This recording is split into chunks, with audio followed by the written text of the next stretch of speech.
All right, so the Wolverines came away with a huge win here over Washington, 24-7. The Wolverines had to have this one. It was a must-win situation following the embarrassing loss to USC. This team, coaching staff responded in a big way here, especially in the second half of this game against Washington. And it's exactly what we needed to see following the loss to USC. We needed this team to come out, show some life out there. And despite the first half not being too great for the Wolverines, especially offensively, in the second half, the Wolverines absolutely dominated the second half of this game. And what a gem it was from this Michigan defense. Wink Martindale, this defense was challenged here.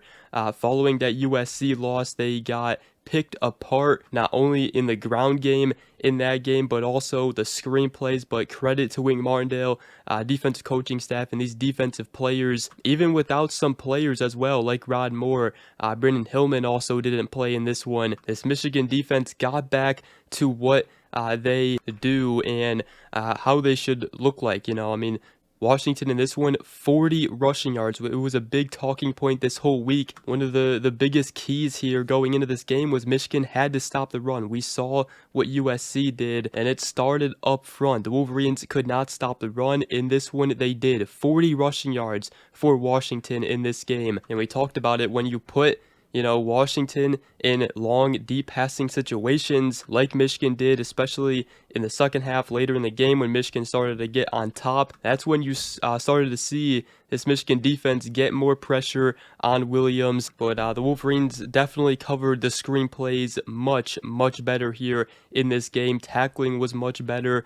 So all the little details in that game against USC seem to be, for the most part, fixed here in this game against Washington. It's exactly what needed to happen. It's exactly what we needed to see here from this Michigan defense. This is what this Michigan defense should look like. And Michigan also forced 3 interceptions, and some big ones from Cole Sullivan, who started it, and then Jimmy Rolder, 2 linebackers getting interceptions. Both of them had big games in this game. Jimmy Rolder had 8 tackles in the game, 1.5 tackle for losses and 1 interception. Cole Sullivan had a tackle and 1 interception. And Ernest Hausman also had 7 tackles in the game. He had some big tackles, and really this whole linebacker group played phenomenal. Deshaun Barham, he had 1 tackle for loss, 1 quarterback hurry, and Derek Moore had 2 sacks in this game, one of them of which was a forced fumble there towards the end of the game. And how about Jacob Oden, the safety, as he got the 3rd pick of the game, lying on his back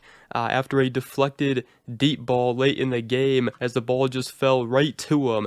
Great concentration though to obviously secure the ball, even though it dropped right into his chest. But this Michigan defense, absolute gem of a game, and especially from Wink Martindale. And despite just a couple drives from Washington, they couldn't do anything offensively. So really, really good showing from this defense. All right, so we got some NFL football, Monday Night Football between the Bucs and the Lions, and the sleeper app is where you need to be. I'm taking Baker Mayfield to have more than 1.5 passing touchdowns in this one, and then also Lions star wide receiver Amon-Ra St. Brown to have more than 6.5 receptions. And you can make tons of picks like this using the sleeper app. And right now is a great time to get started because Sleeper is offering a free $20 entry, no deposit required, plus first time users still also receive a $100 match on your first deposit using promo code MST. Terms and conditions apply. See Sleeper's terms of use for details. So guys, go ahead, check out Sleeper today, link down below in the description. As far as the Michigan offense, I thought they had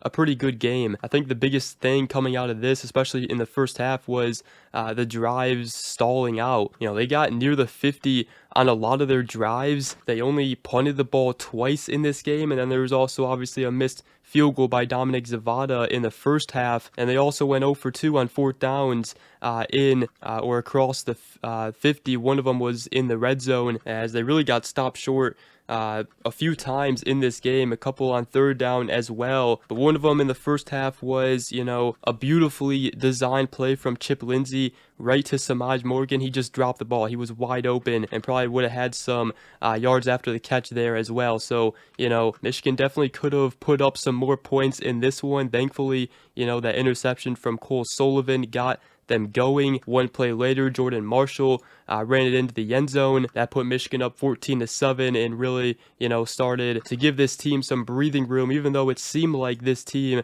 was really dominating Washington. But Jordan Marshall had a great game, 25 carries, 133 yards, 1 touchdown, and he needed to step up. He stepped up without Justice Haynes today or yesterday, and we could see him get some more touches moving forward. He's just a very tough runner, especially inside. He gets those tough yardage. Might not have the explosiveness that Justice Haynes has, and those plays where he could take it 70 plus yards to the end zone. But Jordan Marshall, he goes out there and he goes in to hit somebody, get those tough yards. Also got to see more of true freshman running back Jasper Parker in that game against Washington. He had 6 carries for 20 yards. And then how about Bryce Underwood? Beautiful game, 21-27, 230 yards, 2 touchdowns, no interceptions. He had some very nice passes, some elite passes there. And Michigan got the tight ends going. Even though they were without Marlon Klein and Hogan Hansen in this game, we saw Zach Marshall and Dinkin Tonielli step up. I tell you what, that tight end room is very deep. We saw it on display. And despite a drop pass from Tonielli early in the game, both him and Marshall stepped up in this game, and Marshall had 5 receptions, 72 yards, 1 touchdown, and Tonielli had 3 receptions, 38 yards. And then Andrew Marsh, I tell you what, that Underwood to Marsh connection is going to be special. 2 true freshmen getting it going here. He had another great game, 5 receptions, 49 yards, and a touchdown on a beautiful play again from Chip Lindsey. He had some great calls in this game against Washington. It was a nice screen over the middle. Underwood waited patiently, put the ball in there, and he took it to the end zone. So Michigan had 417 total yards, 230 passing yards, 187 rushing yards, went 6 of 13 on third down efficiency. So, it was much better than it was against USC. They did go 0-2 on fourth down efficiency. So they got to get better in short yardage situations, and they just got to finish drives. If they can figure that out, this offense can put up a lot more points. And as we keep going here through these next 4 games leading up to that matchup against Ohio State, hopefully we start to see them capitalize on these drives and get in the end zone, because they're putting together nice drives. They're just stalling, whether it's a negative play, a sack, a penalty, or just not converting on a 4th and 1 or a 4th and 2. Once they figure that out and start to do that, this team will put up more points, I am sure. But it was a huge bounce back win. Sherrod Moore said they had some tough conversations. He said our players, we talked in the locker room, we talked after the game at USC about just being all in and trusting each other, trusting the process, and we had some tough conversations throughout the week, offensively, defensively, of what we need to do and how we need to adjust and how we need to play better. And the response by our coaches, offensive coordinator, defensive coordinator, offensive staff, defensive staff was outstanding. But more importantly, our players played with their hair on fire, played with detail, played with great fundamentals, and just really proud of our kids and how they played. And it was next man up here for the Wolverines. We saw left tackle Evan Link go down with what seems to be a gruesome left leg injury. Just terrible to see right there, and it doesn't seem to be too good. But we saw Blake Frazier go in there, and he stepped up huge for the Wolverines on the offensive line. In fact, he lined up with the second best overall PFF rating of any Michigan offensive lineman, and the offensive line as a whole did step up here in this game.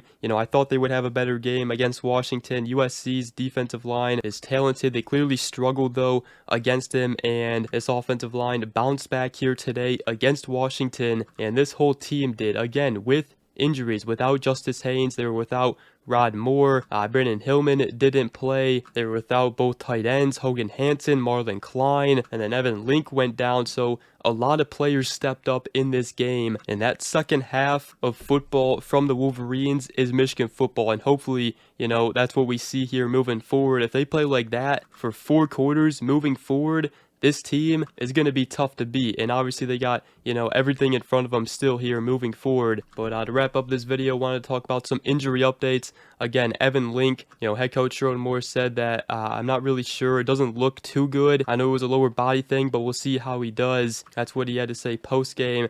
And then as far as Justice Haynes, Rod Moore, he said they were game time decisions. They practiced through the week, and even sometimes when they want to go, just making sure they're full strength before we do anything. You're always going to do what's in the best interest of the kid, even if they want to go. As far as the tight ends, Marlon Klein, Hogan Hansen, he said both of them possibly could have gone, but they'll return soon. And that room is just really deep. He said, I think Coach Steve Kasula does a really good job of coaching those guys. All those guys have the ability. Talk about next man up. That room, the next guy's got to go. And then linebacker Ernest Hausman also went down late. But he did walk off with his own power, and he said he'll be fine. So those are some injury updates right there and some Michigan players. But a huge win here over Washington, 24-7 in a must-win situation, and what could possibly be Michigan's toughest game here leading up to the Ohio State game. But now they go at Michigan State, which will be a night game. But with that, that's going to wrap up this video. Hope you guys did enjoy. If you did, make sure to go ahead, drop a like, comment down below, and subscribe for more. If you are new around here, I greatly appreciate it. And other than that, we will see you guys in the next video. Go Blue.